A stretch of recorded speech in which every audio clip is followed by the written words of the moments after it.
you will not be able to keep this 5 minutes.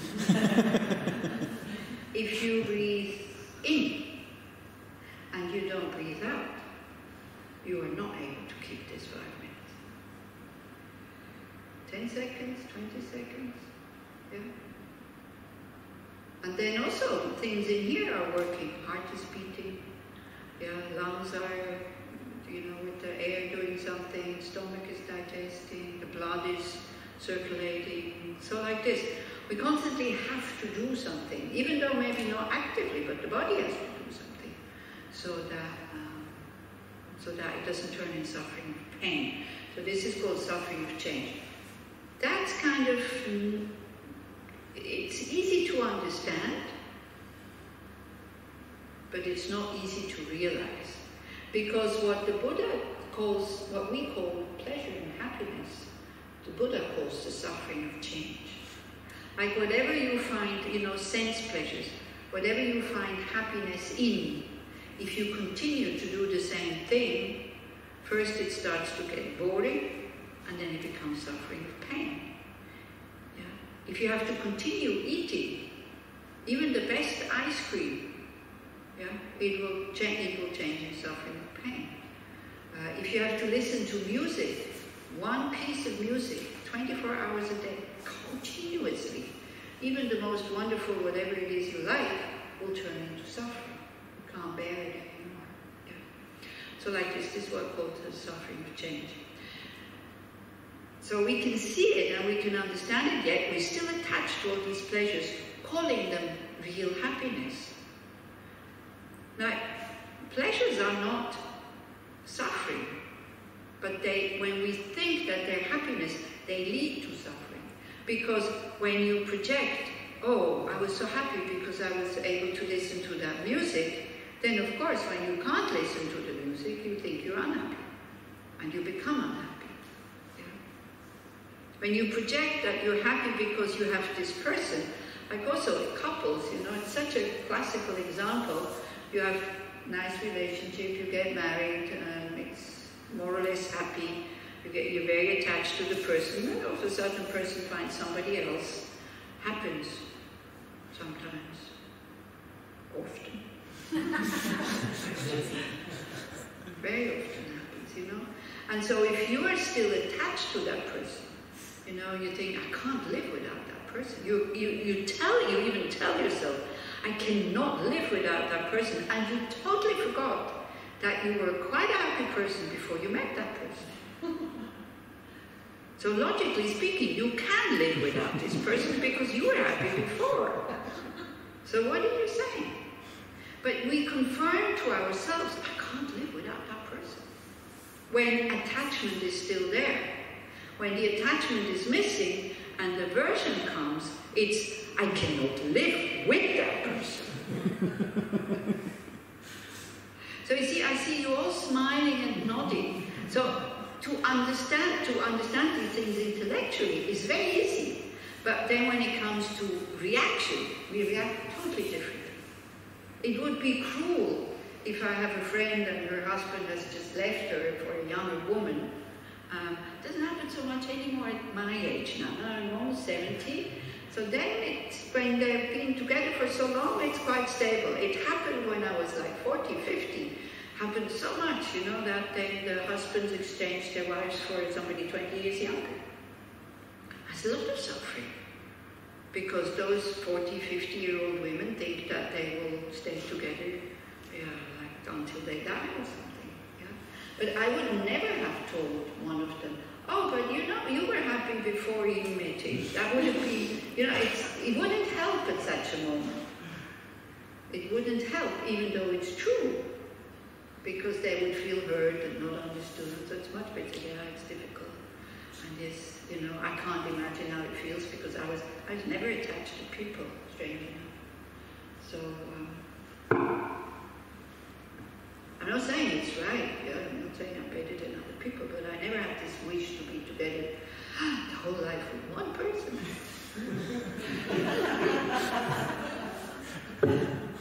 So it's very nice. My ex-boyfriend, who desperately, I mean, he really wanted to marry me and have children, so I had to push him away so he would find another woman. They just got their first grandchild. So it took him a long time to, you know, to have children, and then for the children to have children, but they just got the first granddaughter. It's nice. Yeah, I'm very happy for him that he, you know, was able to fulfill his life. So I don't understand what this means. You know, when all my relationships, when they were finished, I was always relieved, kind of, okay, which is also strange. Yeah. So this we can understand, suffering of change we can understand intellectually, yet we don't act as if we understand. We act totally differently. Now there is another kind of suffering which is even more difficult to understand, and that is called the all-pervasive conditioned suffering. And it means, in simple terms, that 24 hours a day we carry with us, whether we want or not, this body and this mind. And even though everything is going really well, when something, conditions change, it has the potential to go into the suffering of pain just like that. You know, bad news from home, you know, here it's too hot, it's too cold, too much light, not enough light, too much air, too much this, it's like, yeah. And sometimes even you can see this when you are in a longer retreat. I don't know if anybody of you have done longer retreats. The same cushion, even if it's group retreat, the same people next to you, the same home, the same teacher, the same practice. And, you know, you have moments you sit on your cushion and you think, I hope this will never stop. And anyway, I'm signing up for the next retreat immediately when I come out of here. I don't want to do anything else. And then maybe next day, or maybe in the afternoon, you know, oh, when is this finished? I want it. Yeah. You do Vipassana course, isn't it? And then, you know, it's great to see it, because then it's the moment where you go, hey, same cushion, same teacher, same room, same practice. What's going on? And you don't need to find what's going on. You only need to ask yourself that question. What's going on? In order to break the habit. It's the person next to me, the cushion is too hard, the teacher is kind of confusing me, the practice is boring. Yeah, the practice is boring. That's okay, but the practice is not there to entertain you. If you want entertainment, you go to the movies or you do different things. Yeah. So this is what I mean. We can go, sometimes for no reason, from being very happy and very calm and very open to anxious, fearful, depressed, kind of hating ourselves, and then again becoming arrogant. I look so beautiful, I'm so intelligent, I'm so rich, I'm so whatever. Yeah, so like that. This is what is called these, all-pervasive. All-pervasive means it's everywhere. And we carry it with us wherever we go. You can't tell your body, okay, look, I mean, you're old and you are full of pain, and why don't you stay home and I, the mind, I go somewhere and have fun. It's impossible. These two things, even though they're not the same thing, but they, as long as we are alive, the body is together with the mind and the mind is together with the body. Yeah? And both of them are so sensitive. Somebody looks at you in the wrong way, you know. Somebody says something and it wasn't meant for you, but you thought it was meant for you, and you took it as if it's meant for you, and it's maybe unkind and this and that. It can spoil your whole day. Until maybe finally you ask the person, say, hey, by the way, what did you mean? And say, well, that was meant for you. I mean, our mind is making so many stories that all of them, none of them is true. You know, that we're really good people, no, it's not true. We also are sometimes horrible. That we're really only horrible people, it's also not true. Yeah, you see what I mean? It's like we have a tendency, whatever is there, to freeze it as if that is really true, and we totally forget that things can change. So that's the first noble truth. There is dissatisfaction in your life. This wonderful potential that you have to be able to love, to be able to be joyful, to be able to be compassionate, to be able to be wise, to be able to be spacious and free, you're not living it, because the second noble truth, you're under the control of kleshas, negative emotions, and karma. Karma, the boomerangs that come from past actions that we did with negative emotions. And we are under the control of that. So these are the first two noble truths. The third one is, it's not in the nature of your consciousness to have these kleshas. You can liberate yourself from negative emotions. So for those people who hear this for the first time, how does that sound? Or maybe remember when you heard this for the first time, that somebody comes along and claims it is possible to live without any anger, any depression, any fear, any not knowing, any attachment, desire, insecurity, confusion.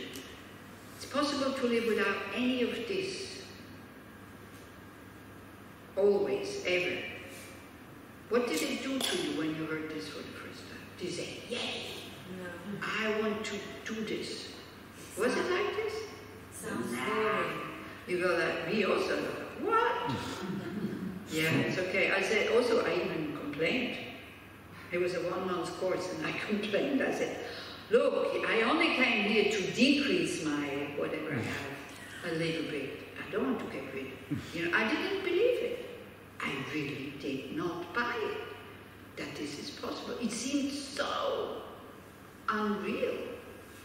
Then, as you continue to practice, and as you continue to see, hey, these methods really work, then again logic kicks in, and it goes like, if I can decrease it, that means I also have to be able to eliminate it if I keep going. Like, if I want to go to the North Pole on walking, it's possible. I just need to go in the right direction all the time. That's all. It takes a long time, and getting rid of all these negative emotions will take a long time. And unfortunately, it's not like you plant a seed, you put it in the ground, and it's Switzerland where it rains at the right time. You don't even have to irrigate. The rain comes at the right time, and the thing just grows. Like you go to one course, one weekend, you hear it once, and then the seed is planted, and then one day you wake up and woof, now I'm awake and I'm Buddha. No, it's a continuous, ongoing practice. Same like physiotherapy, same like yoga, same like whatever, If we want to attain something, if we want to achieve something, we just have to continue. And that's the difficult part of Buddhism. So the third of the Four Noble Truths, the cessation of suffering and the causes of suffering. And then the very important fourth Noble Truth, the path, how to do that. And so it's all these methods. And what makes Buddhism really complex is like many, many things. One thing is the Buddha said different things that are totally contradicting each other to different people. And we, of course, especially here in Israel, look, for those people who don't know me, I come here since 20 years, I really love this country, but I can also see what is, and then I say it, it's not to criticize you, because, I'm also happy when people point out things about Switzerland or about me, because I don't see it, because everybody is like this. And when everybody is like this, you see that it's normal and this is it. But when you come from outside, then you see that, no, this is not, it's just like here. So in Israel, people are very much attached to finding the truth. It has to be true. And if somebody lies to them, man, they feel like total friar. And it can really, make them really, they never want to speak to that person again. I mean, lying here, not when you do it, because everybody lies, but when you are, when you believe the liar, for the people in Israel, this is so bad. Do you agree with me? Not exactly. Huh? Our politicians are lying all the time. Yeah. Yeah, no, I mean amongst friends. I was visiting once a person who was had a brain tumor and who was dying. She could still hear in Israel. She could still talk, and she felt really terrible. And she said, you know, I'm so bad. I've done such a bad thing, and my friends don't talk to me anymore. And then, so I thought she had either taken the partner of somebody, or killed somebody with a car, or destroyed somebody's business or something. So I said, but what have you done? She said, I lied to which university I went. And I went like, okay, so. But she says, my friends don't talk to me anymore because they believed me. So she was saying that she was going, I guess, to a better university. You're not lying about going to a worse university, then you're lying about going to a better university. So this is what I mean. And then also, you know, when teaching Buddhism also, people go like, who says? Is it true? And all this, you know, this kind of wanting to find the truth. So this is what I'm saying. Buddhism, you cannot find the truth. You can only find conventional truth. I mean, there is one truth, which is ultimate truth, but that's emptiness, and that doesn't have a function. Like, emptiness would be, there is nothing that is itself. There is nothing that you can say, this is it. Everything is, you can manipulate everything. Yeah? So there is conventional truth that one agrees that this is short and this is long. But short and long are totally dependent on each other. Yeah? So nothing exists from its own side. So when we talk about the two kind of levels of existence, you have one level is that nothing exists the way that it appears. But doesn't mean things do not exist. They do exist. Conventionally, relatively, they do exist. They have a function. But if you look for them, then you can't find. So when one talks about relative truth, that true is not true. It is just relatively true, and relatively true is not true. Do you see what I mean? Yeah. So this is what the Buddha tried to explain to the people by saying, what you are seeing is not true. And truth you cannot see because it doesn't exist. Because nothing exists separate from our mind. And that's a big thing. And it's a big thing to understand. And so that people would not fall into nihilism, that, okay, nothing exists, or eternalism, but there must be something that is itself, you know. Then he taught what is called the middle way.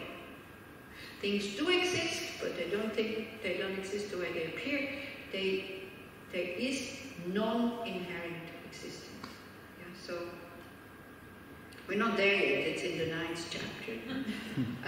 But anyway, so just so that you know. So in order to explain to people these things, he had to use different methods.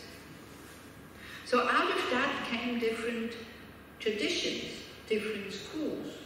One is called the founder vehicle. Yeah, sometimes called Hinayana founder.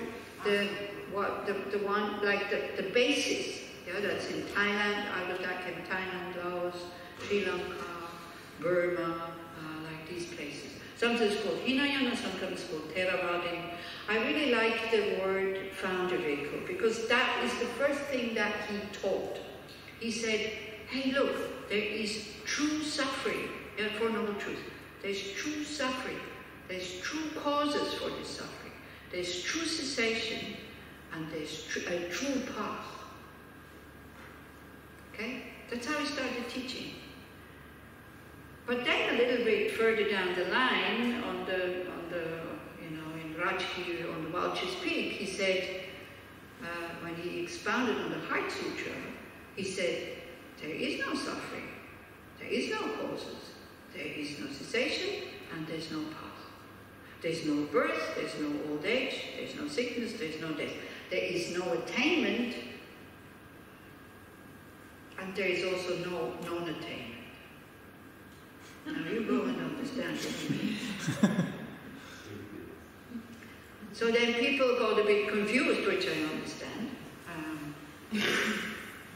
But it was a different audience. It was an audience who had already practiced these other things, so their minds were kind of cleansed already and ready for this. There's no this, no eye, no ear, no tongue, no body, no mind. Like this, no, nothing. I mean, he destroys everything.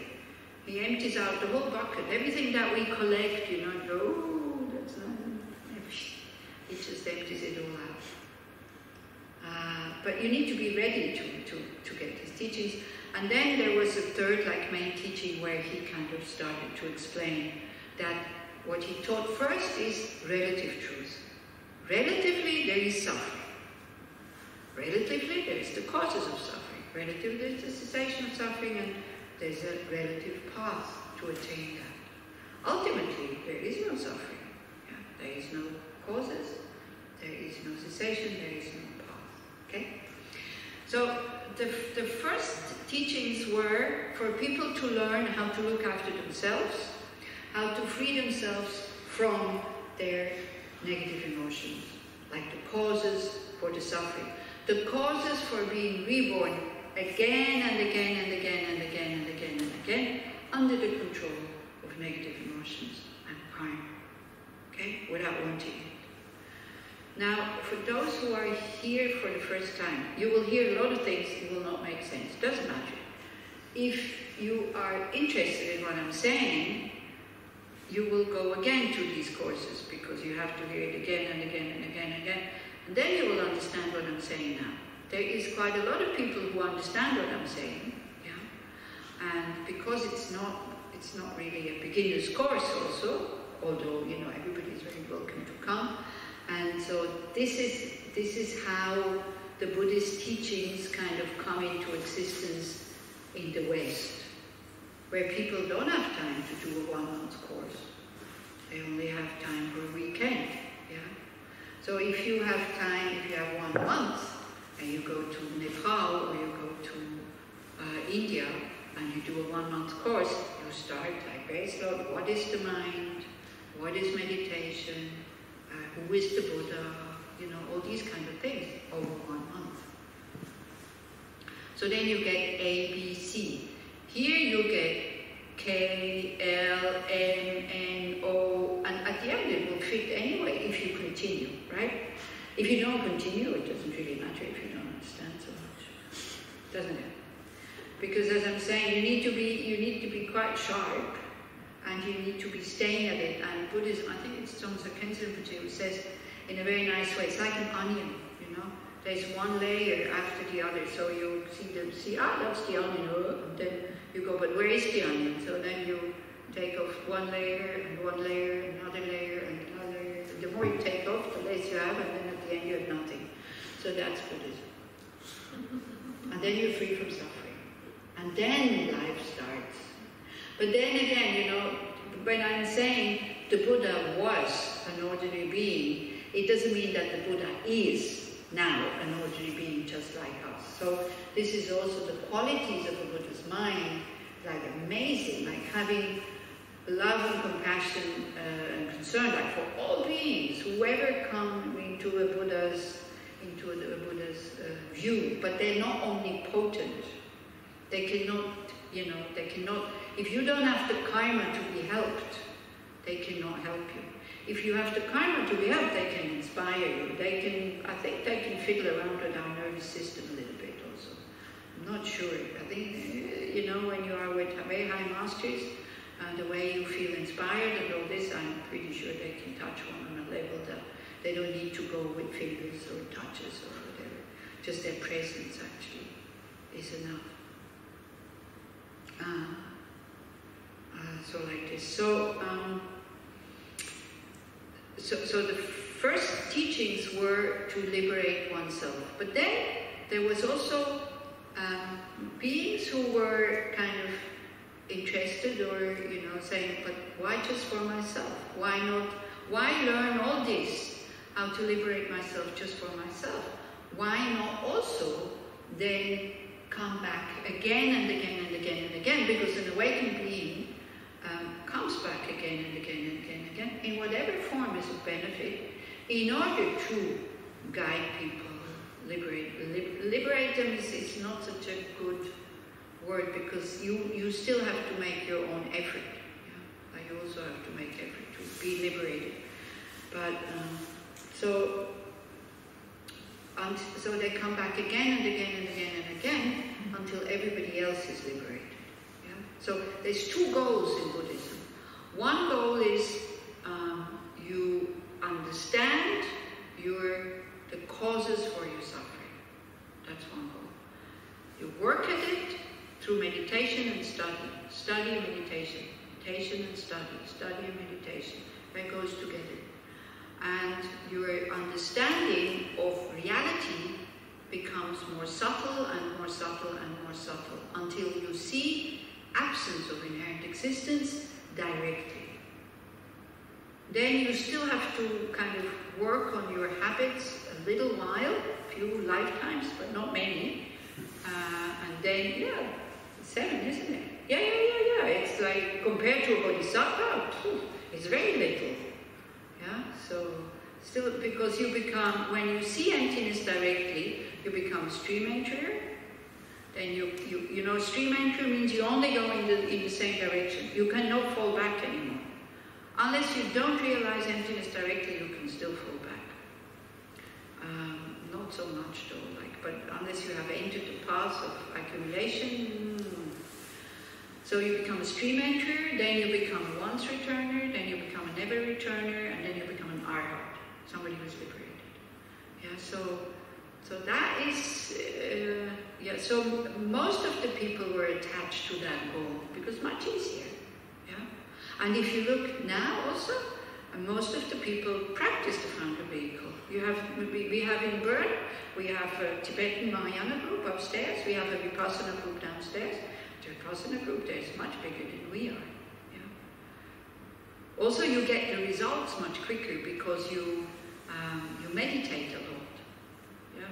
So then you feel good, you feel open, you feel good. But the problem, you come home and then, it's a big mess at home. And then, I felt so peaceful, now you destroyed my peace. It's their fault. Yeah? So, but also one says one has propensities, like there is people who are attracted to that, and that's fine. I don't want to, please, I don't want to belittle that goal.